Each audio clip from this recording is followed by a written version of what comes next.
네, 어떻게 마가의 다락방에 앉아 계신 것 같아요? 네, 우리 120명은 있어야 되는데 여기 뒤에 있는 그림이 지금 마가의 다락방의 그림입니다. 여러분 마가의 다락방 가보셨나요? 그냥 우리가 생각하는 다락방이 아니에요. 우리가 생각하는 다락, 그래서 막 한두 사람 막 이렇게 꾸겨서 들어가는 그런 다락이 아니라 이스라엘의 집 구조상 이렇게 평지로 이렇게 돼 있고요. 그 위에 또 이렇게 기둥을 세워서 좀 여기 안에서 또 사람들이 충분히 쉬고 교제할 수 있는 장소가 됩니다. 그래서 저희들이 갔을 때는 이 바닥에 매트가 깔려져, 카페트가 깔려져 있었어요. 그러면서 여기를 방문하는 사람들이 이 마가의 다락방에 임하였던 성령을 좀 기대하면서 곳곳에 모여서 기도하고 있었습니다. 그래서 저희들도 같이 기도했던 그런 시간들이 있었는데요. 오늘 이 말씀이 오늘 우리에게 의미하는 것은 무엇인지, 또 우리 가운데 주신 그 성령의 은혜를 사모하는 시간들이 될 수 있기를 바랍니다. 어, 성령의 부으심은 그리스도의 승천에 이어지는 구원의 행적입니다. 그러니까 우리는 대부분 성령의 충만함, 성령의 부으심, 성령의 기름 부으심 이런 부분들만 알고 있었지만, 이 말씀을 보고 묵상하고 요즘에 신학자들이 풀어내는 내용들을 보면 성령의 이 부으시는 사도행전 2장 1절부터 4절까지 이 부으시는 사건은 우리의 구원의 역사와 연결되어져 있습니다. 그래서 저도 이렇게 그 한국교회 부흥의 때에 예수님을 믿었고, 그리고 스테디움에서 몇천 명씩 하나님 앞에 헌신하고 돌아오고 하는 세대에 살았기 때문에 이런 거를 몰라도 괜찮았어요. 왜? 예배만 가면 막 뜨겁게 찬양하고 기도하고 주여 삼창하고 그러면 와, 뭐가 이 성령이 임한 것 같고 충만한 것 같았거든요. 네, 맞아요. 충만했어요. 그렇기 때문에 하나님 앞에 헌신하고 목회자로 하나님 앞에 드려지고 그런 사역들을 살아가고 또 선교사로 부름을 받아서 또 살아가는 사람들이 있어요. 그런데 왜 이 사건이 우리에게 그렇게 중요하냐는 거예요. 왜 이렇게 중요하냐? 첫 번째는 이 사건을 통해서 우리가 알고 있던 교회가 시작이 됩니다.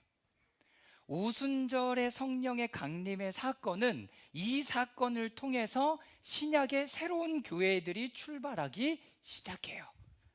그렇기 때문에 오순절 사도행전 2장의 성령의 강림의 사건은 굉장히 중요한 사건입니다. 이 현재의 교회, 초대교회의 모습들, 그리고 우리가 서신서로 있는 빌립보서, 갈라디아서, 에베소서, 고린도 전후서, 이런 갖가지 교회들이 이런 성령의 충만한 역사로 인해서 하나님의 말씀을 믿고 예수 그리스도를 받아들이고 내 삶의 주인으로 영접했던 사람이 성령의 충만함을 받고 마태복음 28장 19절에서부터 20절까지의 말씀을 다 붙들고 땅끝까지 쫙 펼쳐져 나가는 거예요. 그런데 마태복음 28장에는 그렇게 나갈 수 있는 힘이 없었어요. 왜? 예수님이 성령을 기다리라고 얘기했거든요. 중요한 건 뭐냐면 내가 하나님의 그 때에 하나님의 말씀하신 부분들을 기다려야 되는 거예요. 하나님 나에게 말씀 주셨어 막 달려가는 게 아니라, 기다리라라고 얘기했으니까 우리에게 부어주실 그 하나님의 선물을 기다리고 사도행전 2장의 그 선물을 받고 그들이 모여 있었을 때 막 달려나갔던 게 아니에요. 왜? 우리가 모여서 예배하는 게 너무나 좋았거든요. 사람들이 막 찾아왔거든요. 너무나 좋았거든요. 그런데 성령님은 스데반의 순교 이후에 각 교회들이 흩어지게 만드셨어요. 이게 하나님의 원래의 계획이었다고요. 오순절에 성령의 강림이 임해서 베드로가 3,000명, 7,000명을 돌아오게 해서 교회가 커져서 대형 교회가 됐어. 이게 하나님의 목적이 아니라 그 안에서 어떻게 모든 곳으로 가서 사마리아와 땅끝까지 이르러 내 증인이 되라라는 말씀을 살아가야 함에도 불구하고 모여 있었을 때 스데반이 순교하고 핍박이 일어남으로 말미암아서 온 곳에 본금을 가지고 사람들이 흩어져서 살았죠. 거기에 뭐가 생겨요? 교회가 생기는 거예요. 여러분, 이것이 성경 안에서 보여지는 교회가 세워지는 원리였습니다. 다시 말하면 성령의 충만함이 부어지고 그들 가운데 핍박이 있고 또 핍박 가운데 각 사람들이 흩어져서 그들이 가지고 있었던 복음과 성령의 충만함 가지고 함께 살아갔을 때 함께 그 마음을 사는 사람들이 모여졌던 것이 교회의 시작이었던 거예요. 그렇기 때문에 오순절의 성령의 강림은 우리 가운데 교회가 시작되는, 신약의 교회가 시작되는 굉장히 중요한 포인트가 되는 점입니다. 그런데 그거보다 더 근본적으로는 지금 읽어드렸던 성령의 부으심은 그리스도의 승천에 이어지는 구원의 역사인 거예요. 구원의 역사. 예수님이 우리를 위하여 십자가에 달려 돌아가셨어요. 죄의 문제를 해결하셨어요.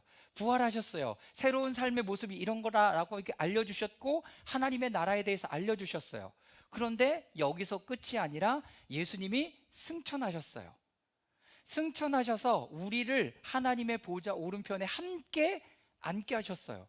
그런데 우리의 위치는 하늘에 있지만 실질적으로는 어디를 살아요? 이 땅을 살아가잖아요. 그럼 이 땅을 살아가는데 예수님이 함께 계시는 것처럼 누가 계셔야 되는 거예요?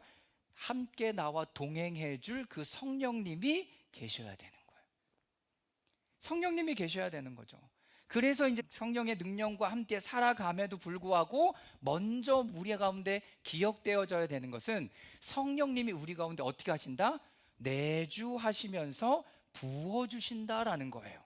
다시 말하면 성령님이 이제는 예수님과 함께 옆에서 나와 동행하는 분이 아니라 이제 내 안에 아예 자리를 잡고 내 안에 함께 계시면서, 여기 중요한 포인트, 창세기 2장의 아담과 하와가 누렸던 하나님과 함께 소통하는 그 하나된 관계로 회복하게 하는 것이 성령의 부으심의 역사였다라는 거예요.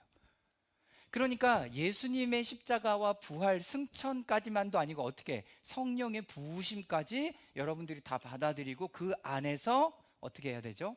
이제 주님과 함께, 성령님과 함께 살아가는 시간들을 가져야 되는 거죠. 성령의 부으심은요, 그분의 임재는 우리 안에서 계속 확장돼서 우리의 혼, 내가 예전까지 생각했던 생각, 마음, 내가 자연스럽게 하는 그런 육체의 모든 습관들, 이런 부분들을 성령의 충만함으로 어떻게 확장하게 하는 거예요. 그리고 하나님과 온전히 하나 되게 하시는 사건이 성령의 부으시는 사건이라는 거예요. 자, 여기 보겠습니다. 그리스도께서는 우리의 속사람의 형상 되신다. 갈라디아서 4장 19절 말씀 우리 다 같이 읽어보겠습니다. 시작. 나의 자녀 여러분, 나는 여러분 속에 그리스도의 형상이 이루어지기까지 다시 해산하는 고통을 겪습니다. 사도 바울이 뭐라고 얘기해요? 나는 여러분 속에 그리스도의 형상이 이루어지기까지. 여러분들 안에 그리스도의 형상이 이루어져야 돼요. 그리스도의 형상이 계속 이루어야 돼. 이미지, 느낌, 향기, 모습들, 이런 것들이 계속 여러분들 안에 이렇게 나타나야 돼. 이루어져야 돼요. 그런데 사도 바울이 보니까 잘 안 되거든요. 그럼 또 어떻게? 또 가르쳐. 안 돼. 또 가르쳐. 안 돼. 또 가르쳐. 가르침은요, 계속되는 거예요. 두 번째, 그리스도께서 계신 곳에 아버지도 계신다. 함께 읽겠습니다. 요한복음 10장 30절입니다. 시작. 나와 아버지는 하나다. 예수 그리스도께서 계신 곳이 하나님께서 함께 계시는 곳이에요. 자, 이것이 예수님이 이제 우리 안에, 성령님이 내 안에 내주하시면 내가 가는 곳곳마다 누가 계신 거예요? 성령님이 계시는 거예요. 여러분, 이걸 잊지 마시라는 거예요. 오순절의 성령의 부으심 사건 이후에 성령님 이곳 가운데 함께 해주셨으면 좋겠어요가 아니라 우리의 기도가 바뀌어져야 돼. 이미 주님께서 어떻게 하신다? 함께 하신다. 함께 하신다. 이걸 잊지 마시라는 거예요. 성령님이 내 안에 함께 계시는구나. 그럼 뭐 하면 돼요? 성령님, 여기서 더 일해주세요. 기도가 이렇게 바뀌는 거예요. 성령님, 우리 안에 더 충만케 해주세요. 더 부어주세요. 더 확장시켜주세요. 여러분, 이 기도가 이제 우리의 기도가 돼야 되는 거예요. 이미 성령님은 어디게? 우리 가운데 함께 하세요. 자, 성령님은 아들 위에 임하신다. 다 같이 읽어보겠습니다. 갈라디아서 4장 6절입니다. 시작. 그런데 여러분은 자녀이므로 하나님께서 그 아들의 영을 우리의 마음에 보내주셔서 우리가 하나님을 아빠, 아버지라고 부를 수 있게 하셨습니다. 아들 위에 임해요. 그러니까 우리는 하나님을 누구로 불러요? 아빠, 아버지라고 부르는 거예요.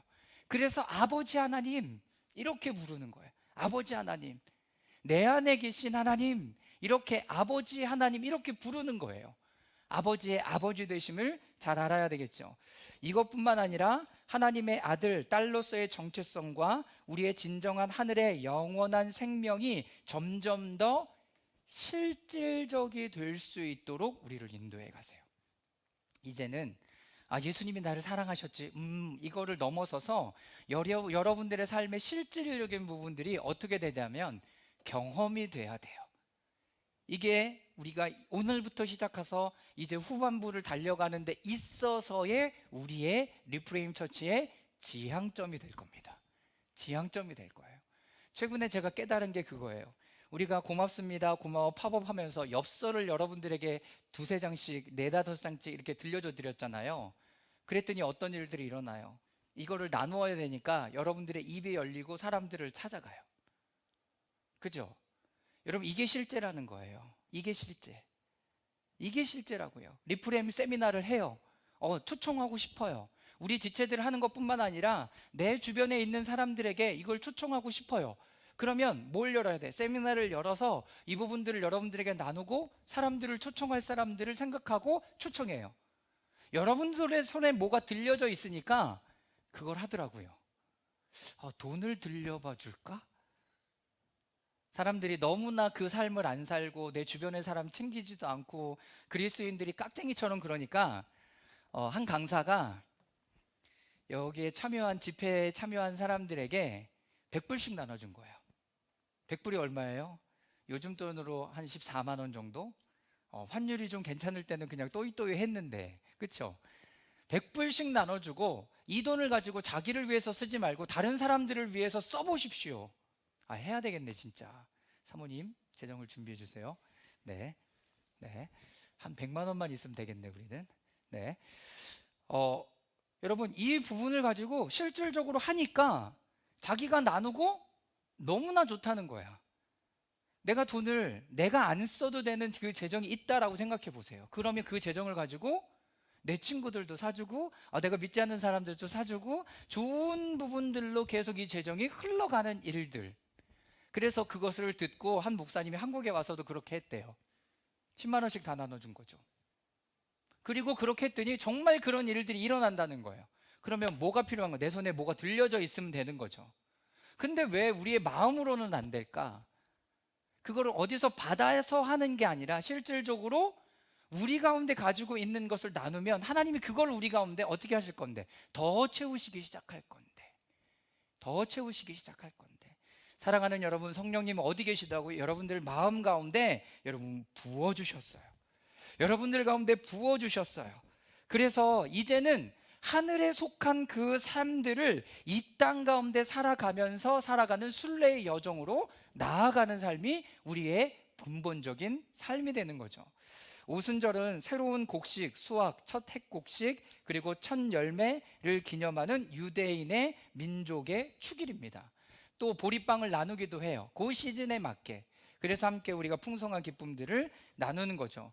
그러면서 우리가 교회가 더욱 충만해지고 또 하나님의 나라로 세워져 갈 수 있도록, 지금은 먼저는 우리 안에 부어지시는 하나님의 나라, 이제는 교회를 통해서 이 영역들이 확장해질 수 있도록 하나님이 인도하시는 거죠. 자, 에베소서 1장 20절에서 23절까지 말씀인데요. 우리 22, 23절만 다 같이 읽어보도록 하겠습니다. 하나님께서는 시작. 하나님께서는 만물을 그리스도 발 아래 굴복시키시고 그분을 삼으셨습니다. 교회는 그리스도의 몸이요 만물 안에서 만물을 충만케 하시는 분의 충만입니다. 여러분, 교회는 그리스도의 몸이래요. 이 교회는 그리스도의 몸이에요. 몸은 뭐예요? 손, 발, 몸, 귀, 눈, 코, 입, 말하기도 하고 듣기도 하고 듣는 걸, 말하는 걸 듣기도 하고 내 손으로 움직이기도 하고 가기도 하고 이런 일들을 누가 하는 거예요? 교회가 해요. 그런데 교회의 머리는 누구예요? 예수 그리스도시래요. 그러니까 예수 그리스도이신 그분이 우리를 충만하게 해서 어디로 나가게 해? 우리의 발과 손이 만물을 충만케 하게 하는데 사용되도록 여러분 성령을 부으신다라는 거예요. 이 성령의 역사를 우리의 삶에 적용시켜주며 구원에 대해 가르쳐 주시고 우리를 한 걸음씩 한 걸음씩 이끌고 인도해 주시는 분이 바로 성령님이시라는 거예요. 자, 그러면 승천하신 예수님의 말씀을 들었던 사람들이 어떻게 이 시간들을 기다렸는가? 너무나 잘 아시죠? 이 사람들은 한 마음을 가지고 다락방에 올라가서 그 열흘의 시간을 기도하면서 기다렸어요. 뭐가 중요해요? 하나님의 말씀을 듣고 하나님의 때에 그들이 기도하고 있는 모습들이 너무나 중요한 거죠. 자, 말씀을 읽어보겠습니다. 사도행전 1장 13절에서 14절까지요. 함께 읽겠습니다. 시작. 그들은 성 안으로 들어와서 자기들이 묵고 있는 다락방으로 올라갔다. 이 사람들은 베드로와 요한과 야고보와 안드레와 빌립과 도마와 바돌로메와 마테와 알페오의 아들 야고보와 열심당원인 시몬과 야고보의 아들 유다였다. 이들은 모두 여자들과 예수의 어머니 마리아와 예수의 동생들과 함께 한 마음으로 기도에 힘썼다. With one accord. 한 마음을 가지고 어떻게 기도하고 있었어요. 기도하고 있었어요. 참 감사하게 지난주 금요일도 우리가 함께 성령에 관한 말씀을 듣고 기도했는데 하나님의 부으시는 은혜들이 있더라고요. 여러분, 여러분들 그 자리에 초대합니다. 지금 금요일날 말씀과 주일날 말씀이 계속 같은 흐름으로 가고 있어요. 여러분들이 여러 시간들 때문에 환경 때문에 안 된다면 집에서라도 하셔야 돼요. 왜냐하면 하나님의 은혜가 계속 흘러가는 시즌이기 때문에 그래요. 지금이 매 시즌이 하나님의 은혜를 부어주시는 때죠. 그럼에도 불구하고 지금은 더 그 부분들을 사모해야 되는 때인 거죠. 제자들은 생각과 마음을 모아서 오순절이 올 때까지 열흘 동안 다락방에서 기도하면서 기다렸어요. 여러분, 성령님은요, 이 성령의 절기에 오셔서 하나로 모아진 생각, 사랑의 연합, 예배와 기도 가운데 겸손과 믿음, 기대 속에서 기다리며 함께 성령의 충만함을 사모했던 자들에게 여러분 부어주시기 시작해요. 여러분, 끝나지 않았어요. 초대교회는 보니까 또 성령 안에서의 금식하는 시간들을 또 시간들을 보내더라고요.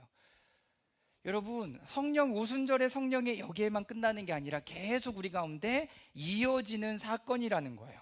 이어지는 사건. 저는 너무 궁금해요.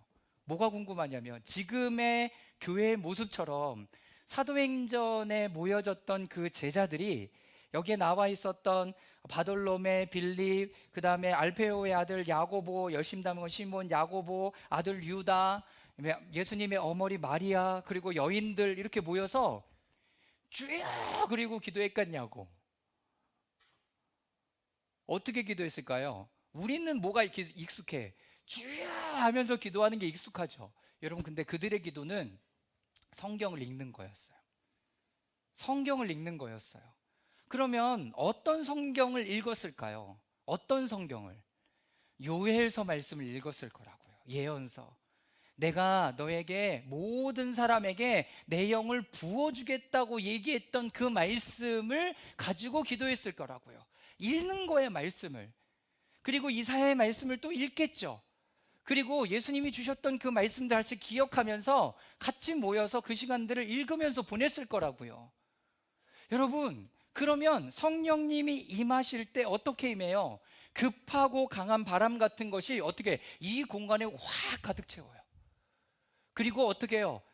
여기 성경에 나와 있는 대로 불길이 솟아오를 때 혓바닥처럼 갈라지는 것들이 혀들이 그들에게 임했다라고 얘기해요.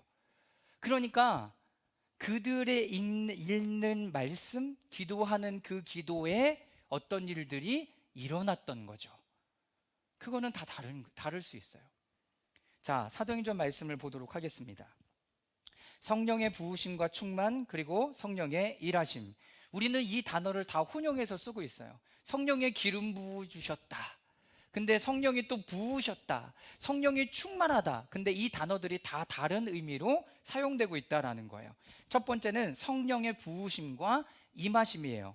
자, 1절부터 3절까지 우리 다 같이 한번 읽어보도록 하겠습니다. 시작. 오순절이 되어서 그들은 한 곳에 모여 있었다. 그때 갑자기 하늘에서 세찬 바람이 부는 듯한 소리가 나더니 그들이 앉아있는 온 집안을 가득 채웠다. 그리고 불길이 솟아오를 때 혓바닥처럼 갈라지는 것 같은 혀들이 그들에게 나타나더니 각 사람 위에 내려 앉았다. 이 지금 세번역 성경에는 이 지금 set upon이라는 이 영어를요, 지금 더 익숙하게 우리에게 풀어둔 단어가 각 사람 위에 내려 앉았다라는 표현을 해요. 근데 개역개정에는 임하였다라고 이렇게 표정해요. 임하였다. 임하였다. 여러분, 이게 지금 어떤 의미를 가지고 있냐면 이 성령의 부으심, 임하시는 그 사건은 기름 부으심과 달라요. 기름 부으심은 뭐하고 연결되어져 있냐면 어떤 사람의 사역과 연결되어져 있어요. 다시 말하면 모세의 기름 부으심이다라고 얘기하면 모세의 기름 부으심을 받은 12장로들이 동일하게 모세와 같은 마음으로 사역을 할 수 있게 만든, 같은 비전을 품게 하는 것이 기름 부으심이에요. 그러니까 어떤 한 담임 목사님의 기름 부으심이 흘러나간다라고 얘기했을 때요, 그 부목사들은 동일한 기름 부으심을 가지고 있는 거예요. 동일한 기름 부으심. 이것은 사람을 통해서 사역과 어떤 부분들이 연결되어지는 것이 기름 부으심이에요. 이런 것도 기대할 필요가 있죠.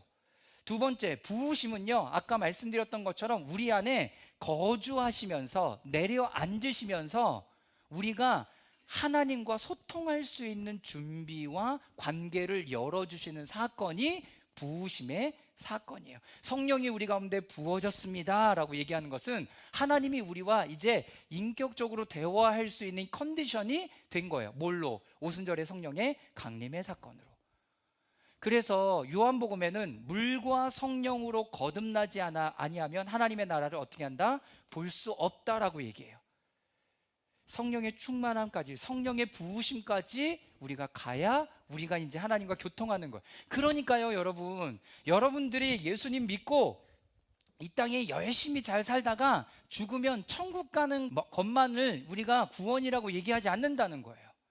이 땅에서 하나님과 교제하면서 하나님의 마음으로 이 땅을 회복, 확장, 완성시켜 가는 것이 우리의 원래의 부르심이라는 거예요. 여러분, 죽어서 천국 가면 좋죠? 그런데 이 땅에서의 삶은 내가 맨날 고난 가운데 있고 아픔 가운데 있고 힘든 가운데 있고 내가 누군지도 모르고 열심히 일해봤자 월급도 조금이고, 여러분, 이런 부분들 가지고 내가 이 땅을 어떻게 살아가냐고. 내가 누구인지는 최소한 알아야죠.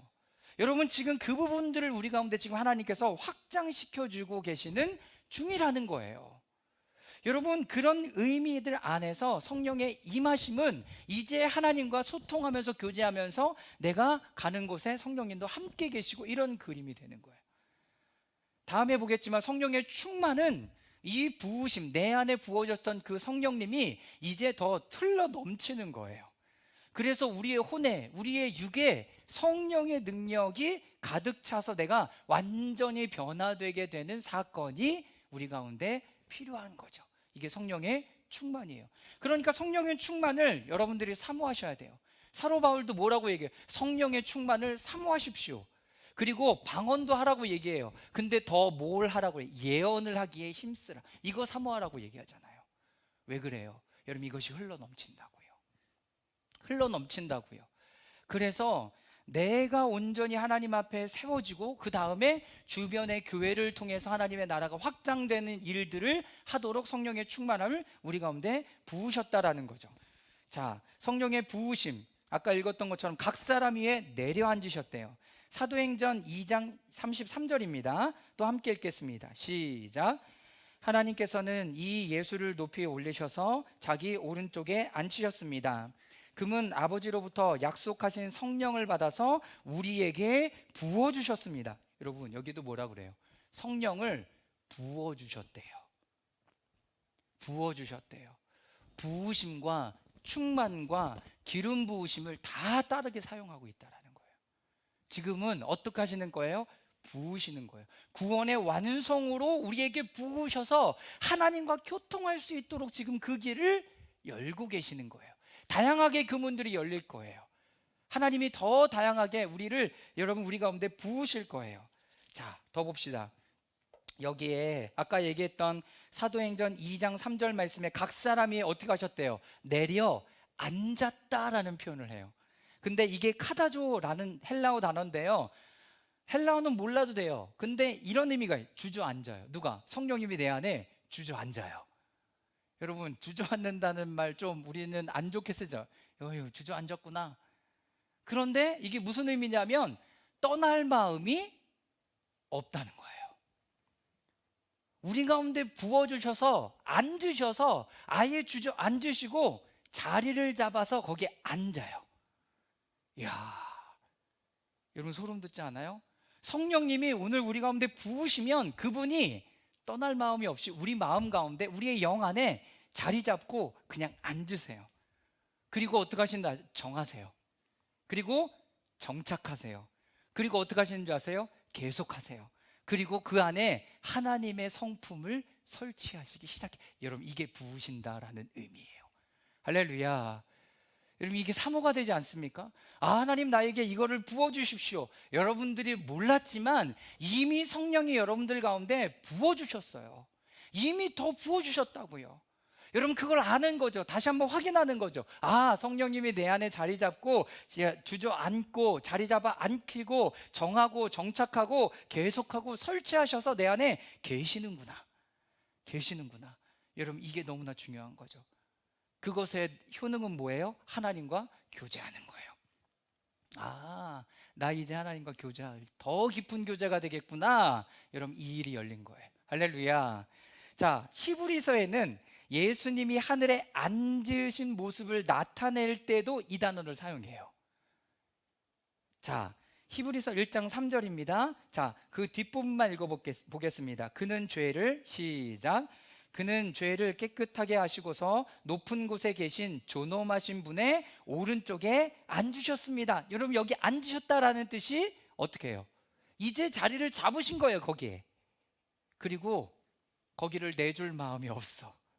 그리고 그분이 우리를 함께 데리고 앉아요. 자, 8장 1절입니다. 함께 읽겠습니다. 그는 하늘에서, 시작, 그는 하늘에서 지엄하신 분의 보좌 오른쪽에 앉으셨습니다. 여기도 마찬가지. 10장 12절 단 한 번에, 시작, 단 한 번에 영원한 유효한 제사를 드리신 뒤에 하나님 오른쪽에 앉으셨습니다. 하나님 오른쪽에 앉으셨습니다.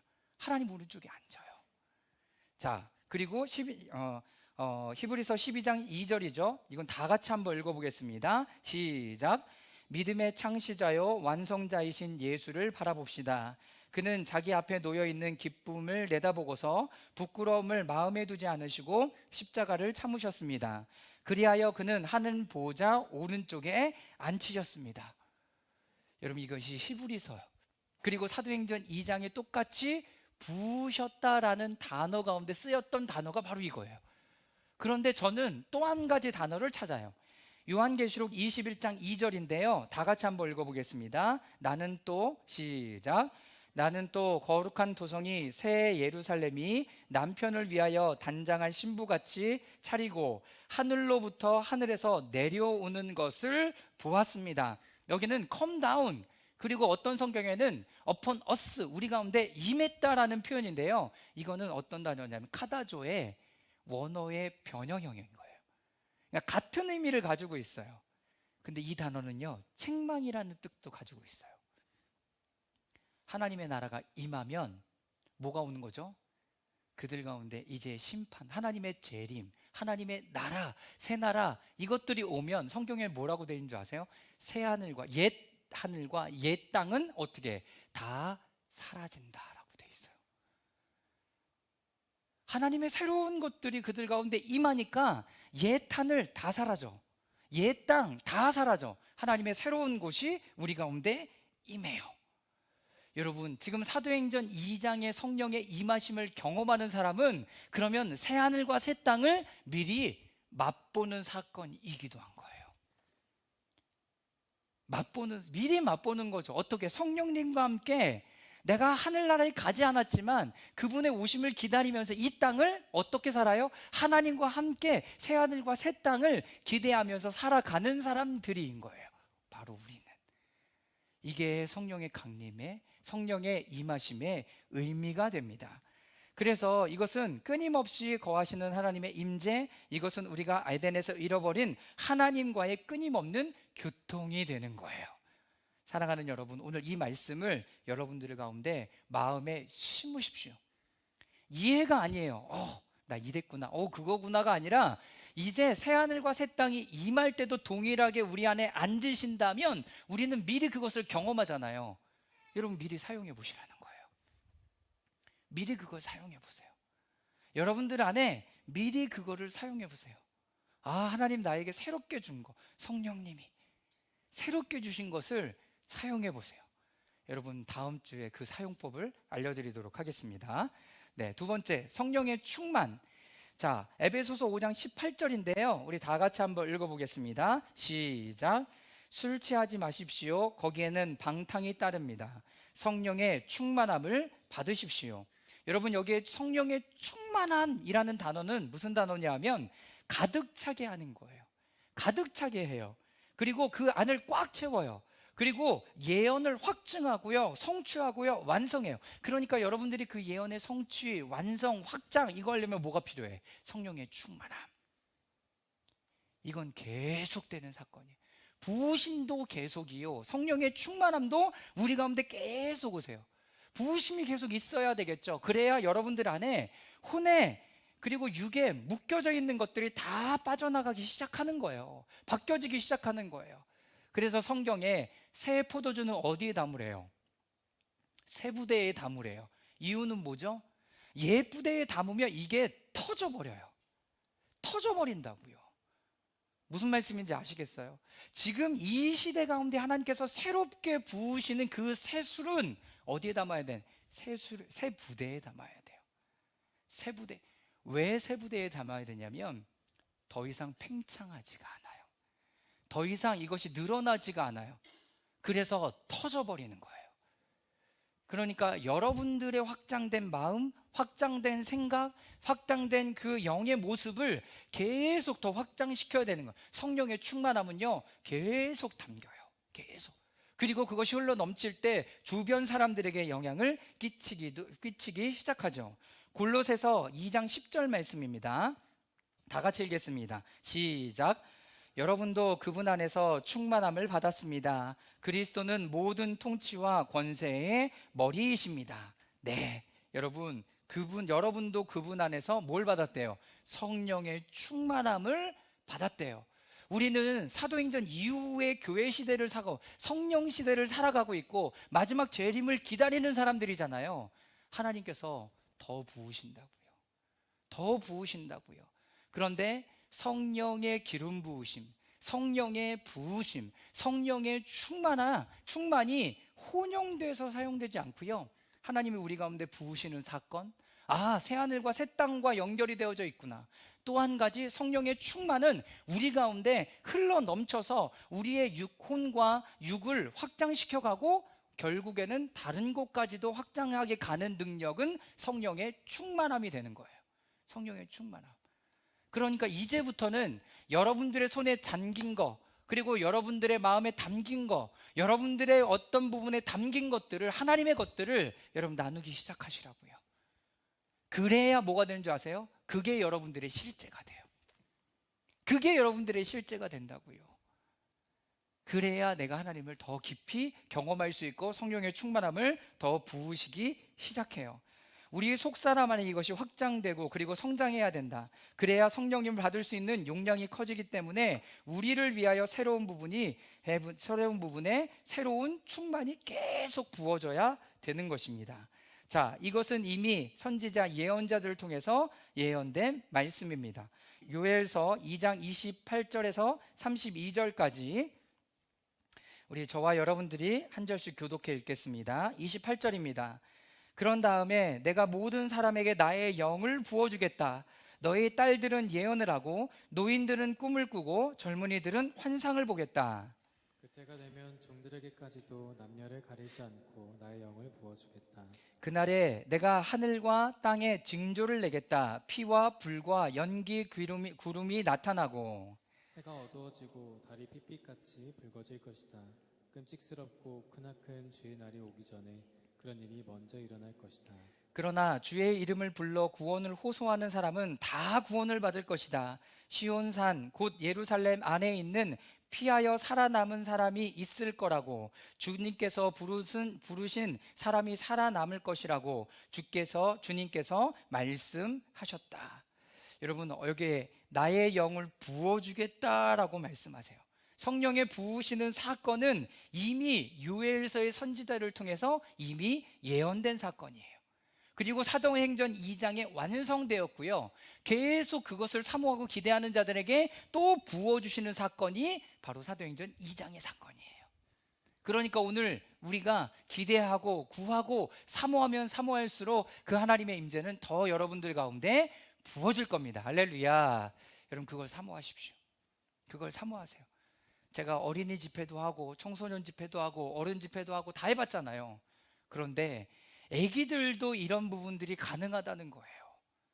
애기들, 초등학교 애들이 그걸 어떻게 알아요? 그런데 이 말씀 얘기해주고 성령님을 사모하고 성령님을 기대하면서 함께 기도하자라고 얘기하면 애들이 눈물 뚝뚝 흘리면서 기도해요. 여러분, 여기에 말씀에 있는 것처럼 너희 아들 딸들은 예언을 하고 노인은 꿈을 꾸며 젊은이들은 환상을 볼 것이다. 그 때가 되면 종들에게까지도 남녀를 가리지 않고 나의 영을 부어주겠다. 종이라서 못 받는 거 아니에요. 나는 누구라서 금수저라서 받는 거 아니고요. 모든 자들에게 동등하게 부어주시는 그 하나님의 은혜가 오늘 우리 가운데 부어지는 거예요. 자, 이사야 44장 3절에서 5절까지 말씀은요, 우리 다 같이 읽어보겠습니다. 시작. 내가 마른 땅에 물을 주고 마른 땅에 시내가 흐르게 하듯이 내 자손에게 내 영을 부어주고 내 후손에게 나의 복을 내리겠다. 그들은 마치 시냇물가의 버들처럼 풀처럼 무성하게 자랄 것이다. 그때 나는 주님의 것이다 하고 말하는 사람도 있고 야곱의 이름을 써서 그의 자손임을 자청하는 사람도 있을 것이며 팔에다가 나는 주님의 것이라고 쓰는 사람도 있을 것이며 이스라엘 사람이라고 불리는 것을 영광으로 여기는 사람도 있을 것이다. 이 하나님의 말씀 기가 막히더라고요. 난 주님의 것이다 하고 말하는 사람, 우리 했잖아요. 나는 하나님의 자녀다. 여러분, 이걸 말하는 사람들이 바로 우리예요. 자, 다 같이 따라해 볼까요? 나는 주님의 것입니다. 아멘. 나는 주님의 것입니다. 자, 그리고 어떤 사람은 야곱의 이름을 써서 그의 자손임을 자칭하는 사람도 있을 거래요. 야곱의 이름은 어디다 쓸까요? 특별히 이사야서에는 자기 손바닥에 자식의 이름을 쓰는 사람들도 있었어요. 왜? 치매 때문에 자기 자식의 이름을 잃어버릴까 봐. 이게 하나님의 마음이라는 거예요. 내가 하나님의 자녀가 됨을 잊고 싶지 않으니까 난 야곱의 자녀야 라는 것을 어디에든지 써서 기억하고 싶은 거죠. 근데 요즘에 타투를 나는 팔에다가 나는 주님의 것, 자식들 이름 쓰는 것뿐만 아니라 자기 자신의 팔에다가 쓰는 사람, 이거 타투 얘기했나 봐요. 여러분, 얼마나 내가 하나님의 자녀임을 잊고 싶지 않으면 이렇게 하느냐고요. 그런데 이 사람들이 몸에 이 새기는 것이 지워지지도 않는데 이걸 왜 해요? 성령의 부으심의 사건이 얼마나 강력하고 좁고 새로웠으면 이렇게 했겠냐고요. 이것이 이사야에 예언된 하나님의 말씀이었다는 거예요. 모든 사람에게 부어주시는 그 하나님의 성령, 그리고 이 어려운 시대에 하나님의 영을 부어주셔서 그들이 하나님의 사람이라는 것을 잊지 않게 하시기를 원하시는 하나님의 마음, 이것이 지금 이 오순절의 성령의 강림 안에서 이루어지는 사건이에요. 자, 누가복음 24장 49절입니다. 제가 읽어볼게요. 보아라, 나는 내 아버지께서 약속하신 것을 너희에게 보낸다. 그러므로 너희는 위로부터 오는 능력을 입을 때까지 이 성에서 머물러 있어라. 여러분, 예수 그리스도의 약속이에요. 승천하시기 전에 주셨던 예수 그리스도의 약속. 자, 이것을 알고 기다렸던 사람, 성령의 충만함을 받았던 베드로, 뭐라고 얘기하는지 보세요. 베드로가 대답하였습니다. 회개하십시오. 그리고 여러분 각 사람은 예수 그리스도의 이름으로 세례를 받고 죄의 용서를 받으십시오. 그리하면 성령을 선물로 받을 것입니다. 회개가 뭐예요? 내 삶의 주인이 나다? 아니요, 하나님이다. 은밀한 세계관의 개인주의, 내가 내 삶의 주인이다, 내가 열심히 일하면 이건 될 거다가 아니라 하나님이 하셔야 된다라는 그 믿음의 고백. 복음 안에서는 이미 주님께서 내 안에 하셨다라는 그 믿음의 고백이 내 안에 있어야 될 거예요. 여러분, 그러면서 우리가 고백했던 건 뭐예요? 나는 하나님의 자녀다. 난 아플 수 없는 존재인데. 이게 창세기 2장의 인간의 모습이에요. 아플 수 없는 존재예요. 두렵지 않아도 돼요. 근데 죄로 인해서 우리 안에 두려움이 들어오기 시작했죠. 제가 뭐라고 기도하는 줄 아세요? 하나님, 저 아픈 거 아닌데요? 아프면 안 되는 사람인데? 이렇게 기도해요. 사랑하는 여러분, 이걸 고백하고 선포하는 거예요. 나 하나님의 자녀야. 나 하나님의 자녀야. 하나님 안에서 이럴 수 없는 건데, 하나님 나를 이렇게 만드셨는데, 온전하게 만드셨는데, 완전하게 만드셨는데, 여러분, 그 안에서 믿음과 고백이 우리 가운데 일어나야 되는 거죠. 내 삶이 변하기 시작하는 거예요. 그리고 세례를 받아요. 이게 뭐예요? 삶의 변화죠. 우리 안에 함께 하시는 성령님이 우리 가운데 임해요. 예언되었던 그 일들이 실제로 어디 가운데? 우리 가운데 일어나는 거예요. 그래서 우리의 실제는 어디라고요? 하나님의 말씀이라고요.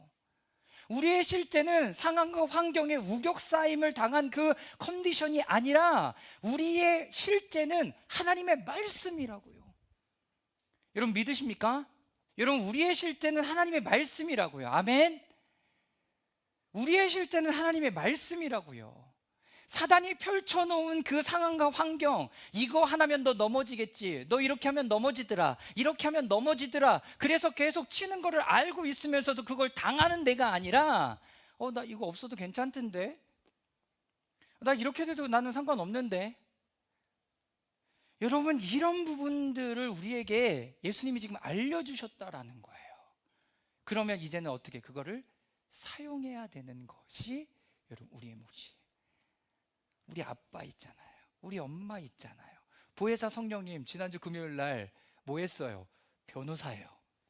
우리 주님은, 성령님은 1,000원짜리 변호사가 아니라 엄청나게 능력 있으신 변호사예요. 여러분들 옆에 변호사 있다니까요. 그 변호사하고 상담하라니까요. 그리고 여러분들의 마음이 어려울 때마다 그분께 물으라니까요. 근데 모두 있어야 돼요.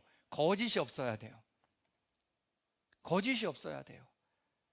변호사들이 항상 드라마 보면 저에게 뭐 숨기는 거 없습니까? 당신이 나에게 숨기는 게 없어야 내가 당신을 온전히 변호할 수 있습니다. 여러분, 이게 전제잖아요. 이게 전제예요. 그런데 변호사에게도 숨기고 하나님에게도 숨기고 나에게도 숨기고 뭘 어떻게 변호를 받고 싶다라는 건지, 여러분 정직하게 주님 앞에 나아가세요. 그분이 나에게 와서 얘기하잖아요. 지목사 누가 이래, 그런 얘기 하나님 나한테 하지 않으세요. 하나님 되게 인격적이세요.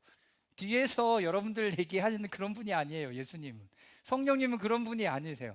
참고로 저에 대한 얘기도 여러분들에게 찾아가서 성령님 하지 않으세요. 나는 주님을 신뢰해. 무슨 말씀인지 아시겠어요? 여러분들과 성령님과의 관계, 나와 성령님과의 관계, 그분 안에서 우리가 이 공동체 안에서 함께 세워져 가는 거예요. 공동체는 이 공동체가 하나님을 어떻게 알아가는지를 보고 듣고 배워서 나도 그 삶을 살아가도록 동참하는 거예요. 여러분, 우리가 살아가는 마음이 바로 그겁니다. 자, 성령의 일하심, 성령의 말하게 하심을 따라, 사도행전 2장 4절 말씀 우리 다 같이 한번 읽어보도록 하겠습니다. 시작. 그들은 모두 성령으로 충만하게 돼서 성령이 시키는 대로 각각 방언으로 말하기 시작했다. 여러분, 성령의 부으심 사건이 임해요. 우리 가운데 이제 주님과 교제해요. 보혜사 성령의 힘으로 함께해요. 그리고 성령의 충만함이 우리의 영 안에 부어져서 그 영 안에 성령의 충만함이 넘쳐서 혼과 육으로 이것이 확장되어져 가요. 그러면 제일 먼저 여러분들의 입이 바뀌어지기 말이 바뀌어지기 시작하는 거예요. 여러분, 그런데 우리 안에 혼의 영역 안에 여전히 연약한 부분들이 있어요. 언어가 바뀌는 거죠. 하나님이 왜 창세기에 바벨탑 사건에 언어를 흩으셨습니까? 자기네들끼리 말 통하니까 어떻게 해요? 자기네들 생각으로 하나님을 대적하는 일들을 하니까 하나님이 언어를 확 흩어버리셨어요. 그런데 이제 하나님의 일을 하기 위해서 성령으로 언어를 하나 되게 하신다는 거예요. 성령으로 언어를 하나 되게 하세요. 알아듣기 시작해요. 이것이 성령의 역사예요. 그리고 뭘 말해요? 하나님의 이야기를, 하나님 나라의 이야기를 나누기 시작해요. 여러분, 그러니까 여러분들 거 나누는 거 다 하나님의 거 아니에요. 무슨 말씀인지 아세요? 하나님이 내 손에 쥐어진 것, 내 마음에 주어주신 것, 여러분, 그거 나눌 때 하나님의 나라가 확장되는 거지, 내가 하고 싶은 거 나누는 게 하나님의 것이 확장되는 게 아니라고요. 여러분, 하나님의 일이 확장되기를 원합니까? 나를 통해서 그 일이 확장되기를 원하십니까? 그러면 성령의 말하게 하심을 따라서 내가 하고 싶은 얘기가 아니라. 무슨 말씀인지 이해가 되세요? 성령의 내 안에 말하게 하심을 따라 말하세요. 그러면 이제 행동도 내 안에 그분이 이미 하신 일을 알아서 행동하기 시작해요. 자신의 말을 하는 게 아니라 내 안에 성령님의 말과 행동을 하는 거예요.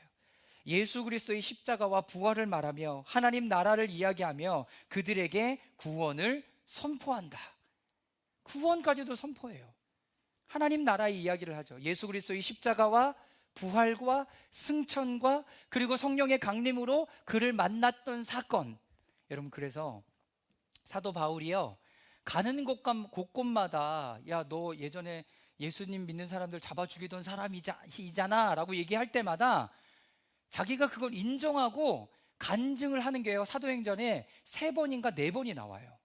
아예 오피셜하게 자기가 하나님을 만났던, 내가 이 사람들 죽이려고 다메섹 도상에 이렇게 지나가고 있었는데 강한 빛이 내게 임했고 음성이 들렸고 내가 아나니아 있는 그 사람에게 찾아갔고 그 사람이 나에게 안수하니까 눈이 열렸고. 여러분, 이 이야기가 성경에 4-5번이 기록되어져 있다고요. 지금 누구 얘기하고 있는 거예요? 자신에게 임해 주셨던 하나님 얘기하고 있다고요. 하나님 나라 이야기하고 있다는 거예요. 거기서 자기가 왜 하나님 나를 만나 주셨습니까 했더니 뭐라고 얘기합니까? 너는 이방 사람들을 구원하기 위해서 내가 선택한 내 도구다라고 얘기해요. 그것까지도 얘기하잖아요. 내가 왜 존재한다고요? 하나님이 여기 가서 나의 복음을 전하게 하려고 나를 만나 주셨대. 나를 함께 하셨대. 내 안에 임해 주셨대. 나에게 말씀해 주셨대. 여러분, 그거 나누잖아요. 무슨 말씀인지 아시겠어요? 여러분들이 무엇을 하든 그거는 중요하지 않아요. 근데 그거를 왜 하는지는 굉장히 중요해요. 내가 노래를 할 수도 있고요, 내가 선생을 할 수도 있고요, 가정주부로 거할 수도 있고요, 직장을 다닐 수도 있고요, 직장을 안 다닐 수도 있어요. 그거 중요하지 않아요. 그런데 내가 그 안에서 무엇을 말하느냐는 중요해요. 무엇을 말하고 있지? 지금 내가 뭘 하고 있지? 이거는 중요한 거예요. 내가 열심히 하면 된다라는 패러다임이 아니라 성령님이 내게 말씀하심에 따라 말하는 것. 그걸 하는 것이 성령의 일이라는 것을 잊지 마시길 바랍니다. 여러분 안에 오늘 성령님이 이미 부어주셨고 또 여러분에게 부어주실 거예요. 그렇다면 오늘 여러분들 안에서 기대하고 사모해야 되는 것은 하나님 내 안에 그 성령이 부어주셔서 내 안에 자리 잡으십시오. 앉아주세요. 그리고 떠날 마음이 없으신 거 나 알아요. 여러분, 그런데 싫을 수도 있을까요? 아, 그분이 내 안에 오시면 또 내가 하고 싶은 거 못하게 하고 이럴 텐데, 그럴 수도 있을까요? 우리 안에 사모해야 되는 것은 그분이 우리 안에 임재하시는 것, 부으시는 것.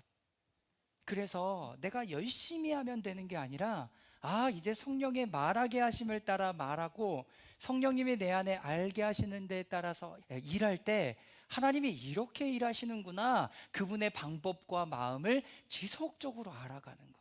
이것이 하나님의 나라를 회복하고 확장하고 완성하시는 사건이 됩니다. 그 일에 여러분들과 함께 하기를 원하는 거죠. 오늘 이제 기도를 할 건데요, 먼저 우리 이 찬양을 함께 고백했으면 좋겠습니다. 오소서. 저도 오늘 이 찬양 우리 하코 형제가 처음 소개해줘서 아침에 이제 들어봤거든요. 여러분, 이 찬양 한번 하고 여러분 그 자리에 일어나서 다시 한번 기도하는 시간들을 가지려고 합니다.